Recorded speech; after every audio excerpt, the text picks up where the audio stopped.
Very good morning to all of you, and I'll be starting up with DBMS. DBMS में हम लोगों ने already देख रखा है कि जो आपका DBMS है वो डेटाबेस मैनेजमेंट सिस्टम, उसमें हम लोग फंक्शनल डिपेंडेंसी कर रहे थे, जिसको कि नॉर्मलाइजेशन का एक पार्ट है। और डेटाबेस को नॉर्मलाइज करने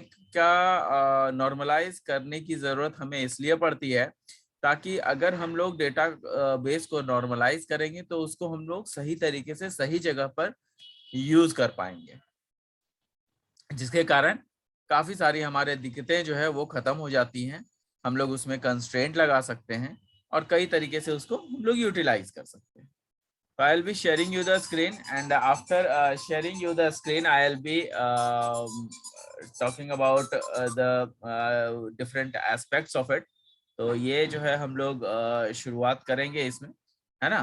तो इसको जो है मैं अभी शुरू करने जा रहा हूँ कि फंक्शनल डिपेंडेंसी जो मैंने लास्ट क्लास में आप लोगों को बताया भी है।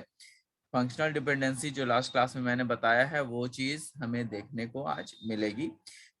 देखो, मैं यहाँ पे आप लोगों को शेयर किया है मैंने स्क्रीन को। I hope that you all must have been visualizing it.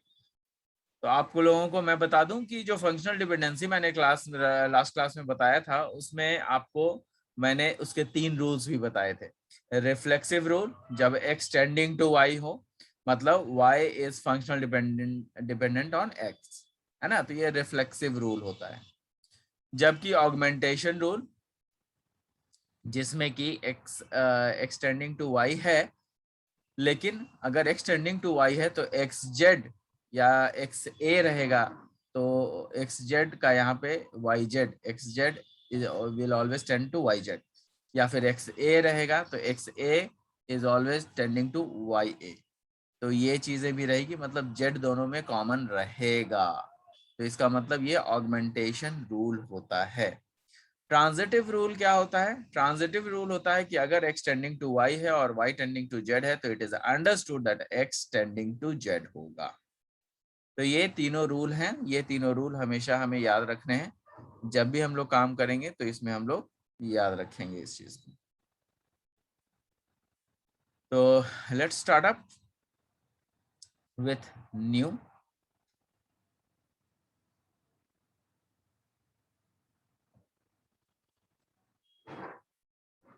ये देखिए, the following rules can be derived from 3 given rules. जो मैंने 3 रूल आपको बताए, उससे और कुछ रूल्स भी इसमें इन्फर किए जा सकते हैं, कुछ और रूल्स भी जो है इसमें लगाए जा सकते हैं। वो रूल्स क्या क्या है वो हमें यहाँ पे देखने को मिलेगा। सेल्फ डिटर्मिनेशन रूल, मतलब x जो है, x will always tend to x, मतलब x अपने आप का एक फंक्शनल डिपेंडेंसी हो सकता है, होता ही है, हो सकता है नहीं, होता ही है। x टेंडिंग टू x हमेशा ये रहेगा। ऑब्वियसली जब खुद का फंक्शनल डिपेंडेंसी तो होगा ही होगा। डिकम्पोजिशन और प्रोजेक्शन जिसको कि बोलते हैं, तो डिकम्पोजिशन रूल है x टेंडिंग टू yz। अगर x टेंडिंग टू yz है, then x will tend to y and x will tend to z। यहाँ पे देखिएगा ध्यान से, अगर yz है तो x will tend to y and x will tend to z। तो ये आपका डिकम्पोजिशन रूल है, जिसको कि हम लोग प्रोजेक्शन रूल भी कहते हैं। Union rule, x tending to y, जो पहले भी हम लोग कर चुके हैं। x टेंडिंग टू z, ये भी जानते हैं। तो अगर x tending to y, x tending to z है तो x will always tend to yz, जो कि यहाँ पर इसका सीधा उल्टा हो गया। डिकम्पोजिशन किया तो एक्स वाई और एक्स जेड अलग अलग, और उसका यूनियन किया तो एक्स जेड और एक्स वाई और एक्स जेड दोनों को मिला दिया तो X tending to Y Z हो गया। तो दोनों में बहुत ज्यादा फर्क नहीं है, सीधा उल्टा है ना। एक कंपोजिशन रूल होता है, और ये कंपोजिशन रूल क्या होता है? If X tending to Y and Z tending to W. x, ध्यान से देखिएगा, x tending to y and z tending to w, मतलब y is a functional dependency of x, w is a functional dependency of z, तो यहाँ पे देखिएगा कि x और y अलग अलग है, z और w अलग अलग, लेकिन दोनों को अगर हम लोग मिलाते हैं तो x और z को अगर हम लोग एक साथ रखते हैं तो यहाँ y और w को भी एक साथ रखना पड़ेगा। यहाँ y और यहाँ w दोनों को एक साथ रखना पड़ेगा। मतलब x और z को अगर हम लोग साथ में रख रहे हैं तो y और w को भी हम लोग साथ में रख सकते हैं। तो x z tending to y w, this is the best part, composition rule. बहुत ही बढ़िया अच्छा रूल है। तो ये सारे रूल्स हम लोग याद रखेंगे, शुरू के 3 रूल और बाकी के 4 रूल, मतलब टोटल 7 रूल हैं। ये सातों रूल हमें याद रखने। All the above rule 5, 4, 5, 6, 7 has inferred from rule 1, 2, 3। तो जितना भी 4, 5, 6, 7 अभी 4 रूल हमने पढ़ा वो सब के सब 1, 2, 3 रूल से ही इन्फर किए गए हैं या डेराइव किए गए। Minimal set of functional dependency. तो मिनिमल सेट क्या है फंक्शनल डिपेंडेंसी का? अ set of FD, a set of functional dependency F is minimal। अब इसको हम लोग मिनिमल कहते हैं। A set of FDF is minimal if it satisfies the following condition। अगर कोई फंक्शनल डिपेंडेंसी है वो मिनिमल कब होगा? मिनिमल तब होगा जब ये कंडीशन सेटिस्फाई होगा। सबसे पहला condition, every dependency in F has a single attribute for its RHS। जितने भी डिपेंडेंसी हैं मतलब फंक्शनल डिपेंडेंसी जो कि F के हैं, has a single attribute for its RHS। उसका सिंगल एट्रीब्यूट होगा जो कि राइट हैंड साइड में होगा। Every dependency in F has single attribute for its RHS। ये सिंगल एट्रीब्यूट होगा RHS का, ठीक है, राइट हैंड साइड जिसको कि बोलते हैं। तो every dependency in F has a single attribute, मतलब एक एट्रीब्यूट कम से कम RHS में होगा ही होगा, है ना। We cannot remove any dependency from F and still have a set of dependency that is equivalent to F। हम लोग किसी भी डिपेंडेंसी को हटा नहीं सकते हैं, रिमूव नहीं कर सकते, जो कि ऑलरेडी F में है, और and still have a set of dependency. तब भी जो है तभी हम लोगों के पास एक सेट होगा फंक्शनल डिपेंडेंसी का जो कि F के बराबर होगा। मतलब F में से अगर हम लोग नहीं कुछ रिमूव करेंगे तो ऑब्वियसली F के बराबर जितने भी फंक्शनल डिपेंडेंसी होंगे वो F के बराबर होंगे।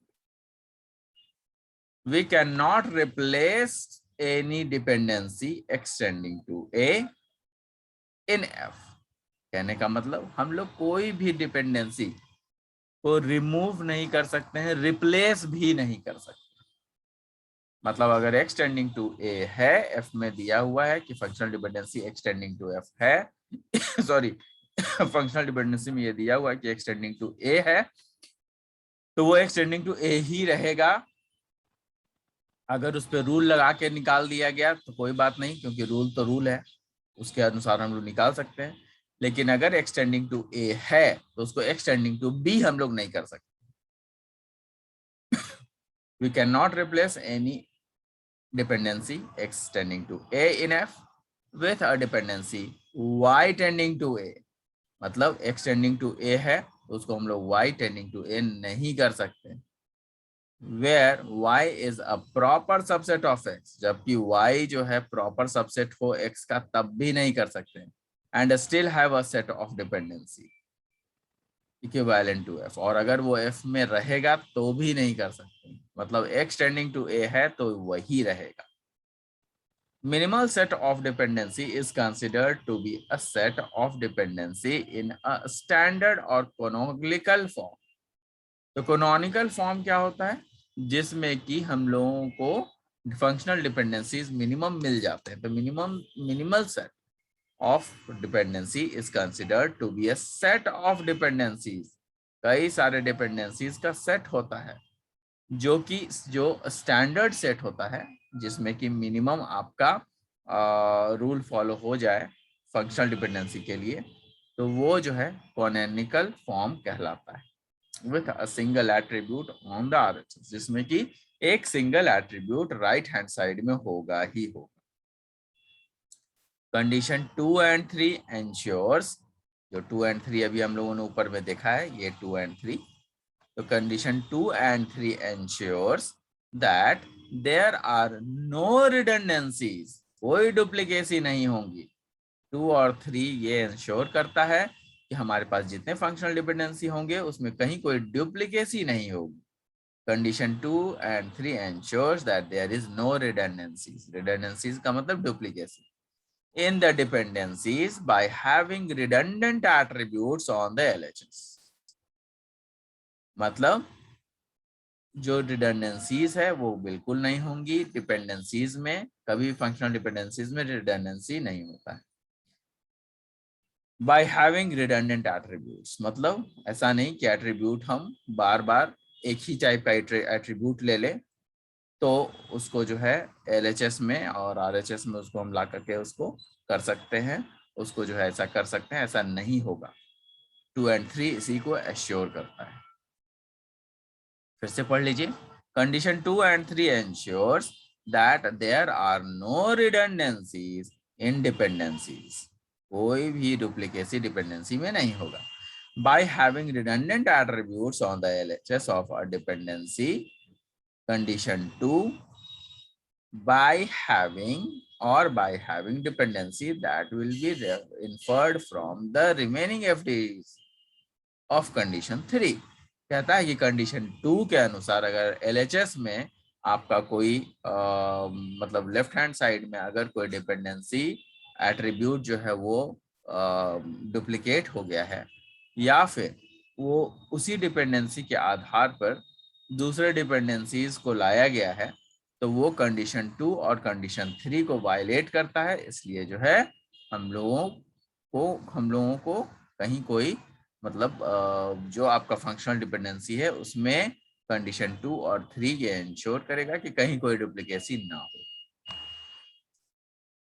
एग्जाम्पल यहाँ देखिए, अ set of FDs for relation, यहाँ पे रिलेशन को R से दर्शाया गया है, A, B, C, D, E, F। तो ABCDEF are AB tending to C, A और B है टेंडिंग टू C है, C tending to A, C जो है A को टेंड कर रहा है, BC tending to D, ACD tending to B, BE tending to C, EC tending to FA, ठीक है, CF tending to BD, D tending to E। अब आप देखिएगा कि हर एक का जो फंक्शनल डिपेंडेंसी है वो यहाँ पे दिया हुआ है, ठीक है। Please take the screenshot if you want. यहाँ पे देखिएगा कि रिलेशन R ABCDEF दिया हुआ है, तो AB C पर C का जो फंक्शनल डिपेंडेंसी है वो AB है, A का जो फंक्शनल डिपेंडेंसी है वो C है, तो इसी तरीके से बाकी सब भी दिया हुआ है। तो ये एग्जाम्पल है किसी एक पर्टिकुलर रिलेशन में, जैसे कि यहाँ पे R रिलेशन है, ABCDEF उसके एलिमेंट्स हैं।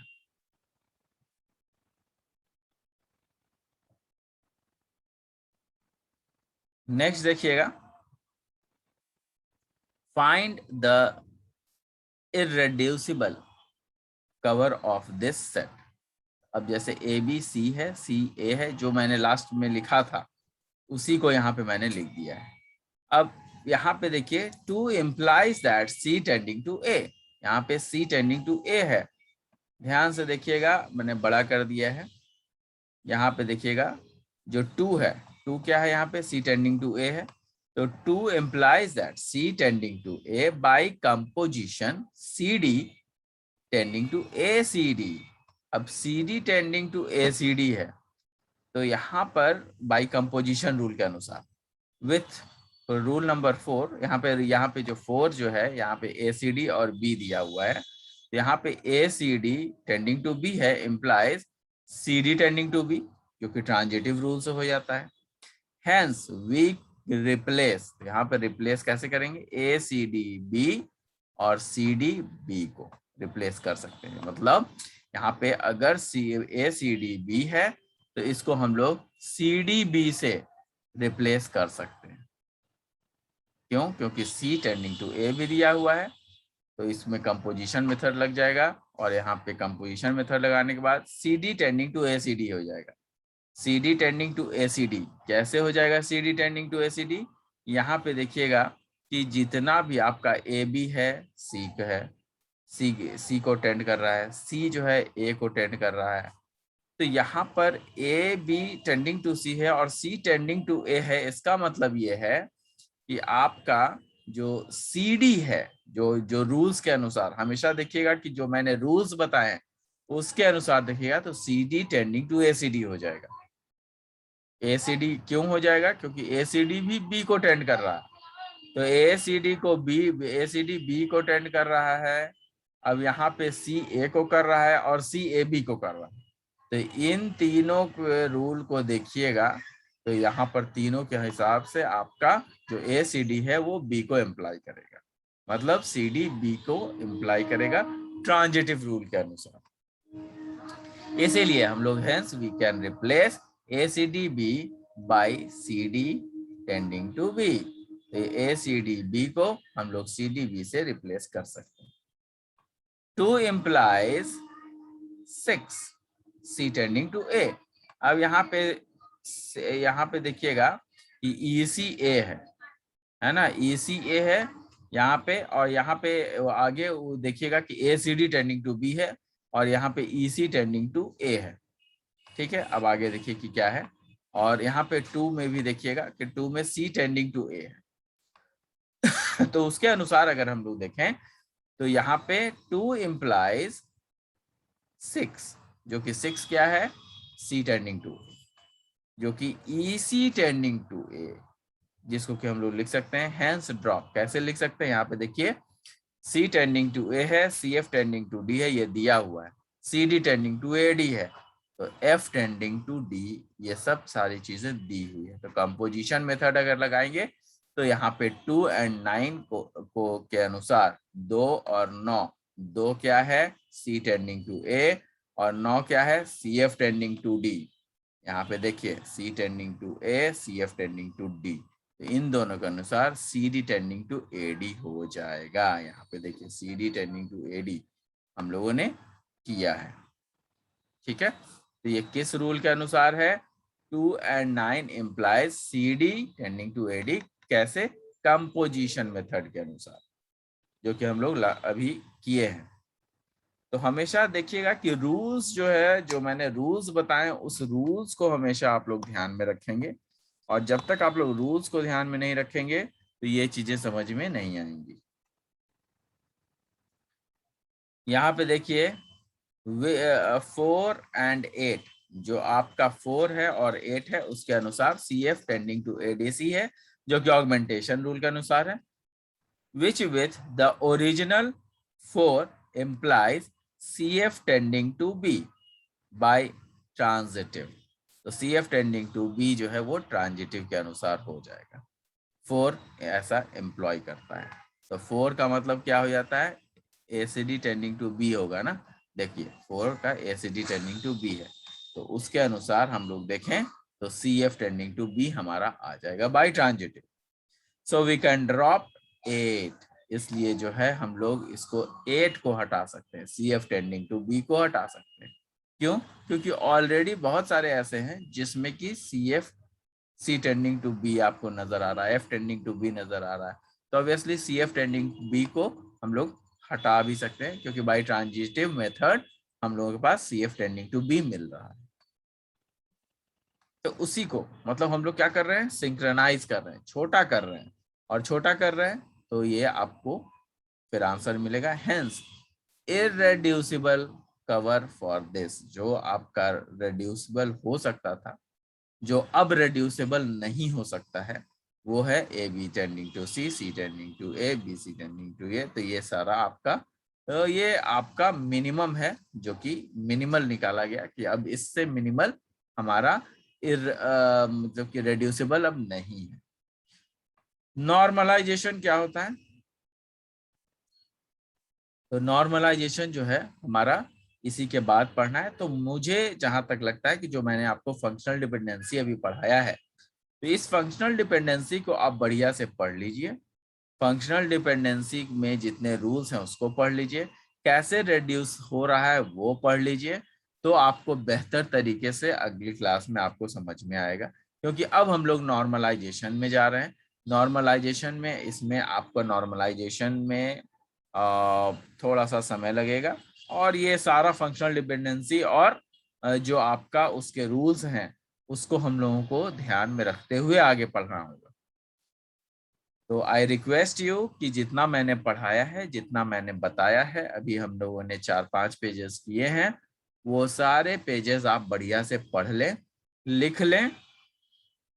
मैं आप लोगों को फिर से जो है, ये देखिए, आप लोगों को मैं उसका ये भी दे देता हूँ। ये देखिए, आपका डिफरेंट रूल्स है यहाँ पे दिया हुआ है। तो ये आप लोग स्क्रीनशॉट्स ले लें सब लोग, है ना। ये देखिए, ये मैंने लास्ट क्लास में किया था, ये रूल्स बताए थे मैंने, 1 2 3 रूल। इसी से आपका 1 2 3 रूल से जो है डिफरेंट रूल्स जनरेट होते हैं। ये देखिए, ये रूल्स आपका जो है उसी से जनरेट होता है। नोट में मैंने कुछ बताए हैं, मैंने 2 और 3 कुछ ऐसे रूल्स बताए हैं। ये सब बढ़िया से पढ़ लीजिए। नेक्स्ट क्लास में हम लोग नॉर्मलाइजेशन की ओर चलेंगे। I hope I am able to make you explain. जितने भी आप लोग हैं, सभी लोग, आप लोग स्क्रीनशॉट्स ले लें और इसको आप लोग लिख लें, पढ़ें। नेक्स्ट क्लास में हम लोग नॉर्मलाइजेशन शुरू करेंगे, ठीक है। तो thank you guys, thanks a lot, will meet in the next class. Hope I am able to explain you. Thank you, bye bye, take care.